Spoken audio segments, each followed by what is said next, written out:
Chairman PTA Hafeezur Rahman ने दावा किया कि इस वक्त मुल्क में कोई वीपीएन ब्लॉक नहीं। नेशनल सिक्योरिटी से मुतालिक पीटीए जवाब नहीं दे सकता। नेशनल सिक्योरिटी से मुतालिक सवालात पॉलिसी साजों से होने चाहिए। इस्लामाबाद में सालाना रिपोर्ट लॉन्चिंग तकरीब से खिताब में चेयरमैन पीटीए ने कहा कि मीडिया में रिपोर्ट किया गया है कि पीटीए वीपीएन ब्लॉक कर रहा है। आज इस वक्त तक पाकिस्तान में कोई वीपीएन ब्लॉक नहीं किया गया है। ये वो जमाना नहीं कि कुछ छुपाएंगे तो छुप जाएगी।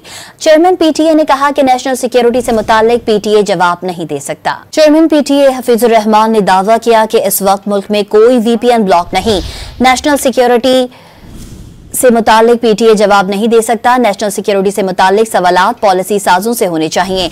इस्लामाबाद में सालाना रिपोर्ट लॉन्चिंग तकरीब से खिताब में चेयरमैन पीटीए ने कहा कि मीडिया में रिपोर्ट किया गया है कि पीटीए वीपीएन ब्लॉक कर रहा है। आज इस वक्त तक पाकिस्तान में कोई वीपीएन ब्लॉक नहीं किया गया है। ये वो जमाना नहीं कि कुछ छुपाएंगे तो छुप जाएगी। चेयरमैन पीटीए ने कहा कि नेशनल सिक्योरिटी से मुतालिक पीटीए जवाब नहीं दे सकता।